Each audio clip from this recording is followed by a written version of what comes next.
Bom, é inegável que o Alisson é um dos maiores goleiros da Europa, né? Na década, né? Talvez aí só atrás do Courtois, quem sabe o Neuer, Donnarumma, ali no, na mesma discussão, né?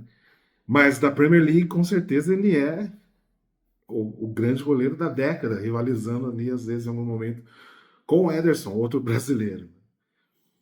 E falando com amigos da Europa, do Oriente Médio, é muito estranho para eles pensar que no Brasil o Alisson não é essa Coca-Cola toda, essa unanimidade toda. Enfim, objetivamente é óbvio que ele é muito, muito bom. Mas ele é o goleiro que está indo como titular na terceira Copa do Mundo pelo Brasil. E ele não é um goleiro de Copa do Mundo. Simplesmente ele não é um goleiro de Copa do Mundo. E hoje a gente viu em um jogo, num jogo de estreia, apenas um jogo, um cara de 40 anos fazendo história, sendo um goleiro de Copa do Mundo com apenas um jogo contra uma das maiores seleções da história, né? Um dos favoritas aí, eu acho que é a segunda favorita realmente ao título da Espanha. O goleiro Vozinha, que acho que o Brasil inteiro não conhecia, agora, graças à Cazé TV, conhece, né? Que o jogo só passou lá e eles fizeram toda uma campanha para que o cara passasse de 50 mil seguidores para um. Deve estar chegando em 2 milhões agora. Mas não à toa, né? Foi pela atuação dele contra a Espanha, fez várias defesas importantes. E além das defesas serem importantes, elas eram seguras. E você percebe que o time todo sabia que se a bola passasse, ele estava lá para fazer a defesa. E isso é um goleiro de Copa do Mundo. Um goleiro que o time todo confia, que o país inteiro confia, que vai fazer o além do normal para o placar ficar em zero, para o jogo ser decidido, enfim. Foi uma aula, um jogo do Vozinha é maior do que 3 Copas do Mundo do Alisson. Tá certo, ele não terminou ainda. Vamos ver se ele. Mas nesse jogo contra Marrocos, eu achei que eu estava talvez sendo um pouco duro demais, mas eu achei que ele errou ao sair no ataque ali do Saibari.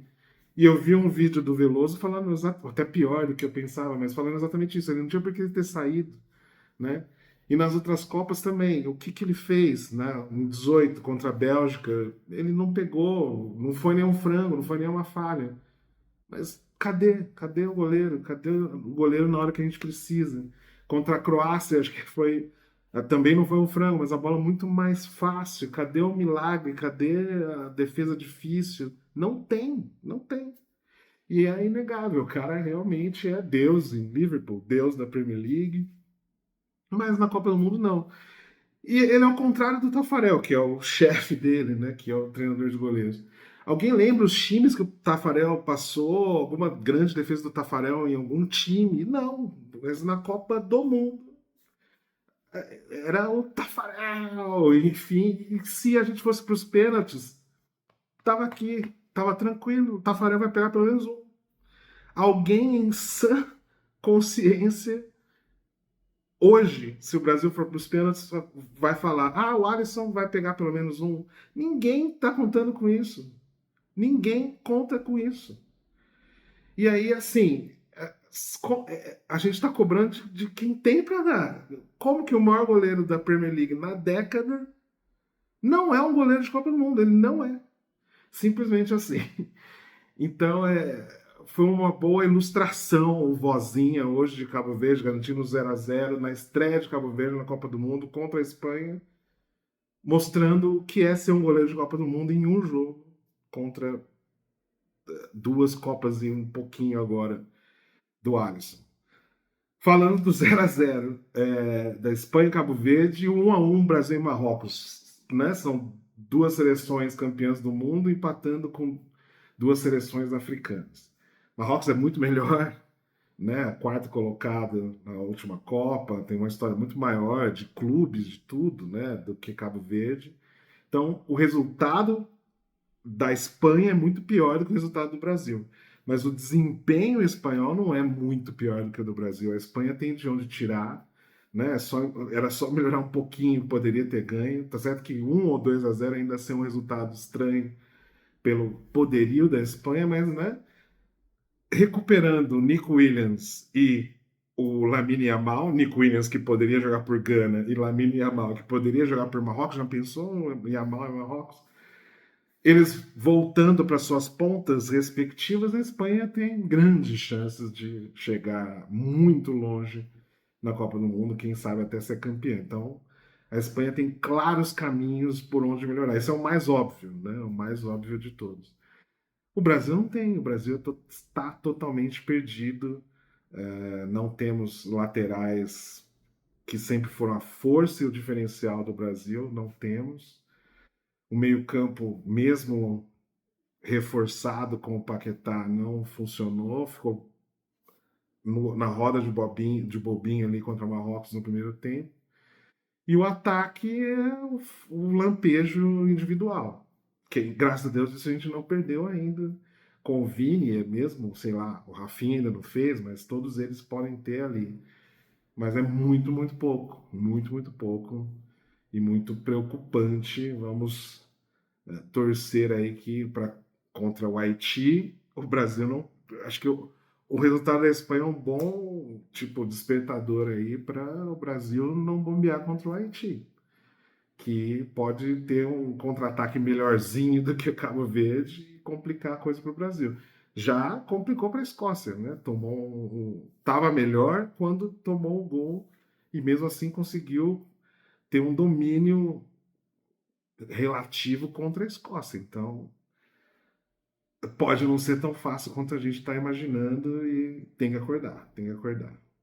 É isso. Tchau. O Alisson, que aliás não dá para explicar por que ele é 3 vezes o goleiro titular em 3 Copas do Mundo. Por quê, né? O que ele fez para merecer 3 Copas do Mundo como titular? Eu realmente não vi nada. Nas outras 2 Copas não foi decisivo em nenhum jogo, nenhuma partida. Por isso o Brasil foi sempre eliminado nas quartas de finais, uma vez no pênalti e outra no tempo normal. E tá aí lá titular de novo. Talvez a presença do Tafarel, né? Que ele acabou levando para Liverpool para ser o treinador de goleiro, talvez isso. E hoje sai mal do gol, né? O que ele vai fazer lá fora da área grande? Quando ele sai da área, ele vira um jogador comum. E pior, se ele coloca a mão na bola ali, porque ele estava fora da área, é falta e expulso. -1. O que ele vai. Ele sai de jogo, ele abandona o gol. O goleiro tem que proteger o gol. Ele abandona o gol, sai fora da área e não faz nem esboça uma reação para fazer a defesa. Até porque ele já saiu da área, ele não pode usar mais os braços, senão ele é expulso. Então, saída toda errada, espalhafatosa, e acabou tomando um gol onde que ele não protege o gol, ele abandona o gol. E a gente tem que ver mais uma vez o Alisson como goleiro titular da seleção. E no finalzinho a bola vai fora, ele bota a bola para dentro do campo, quase toma o gol no finalzinho de 2-1.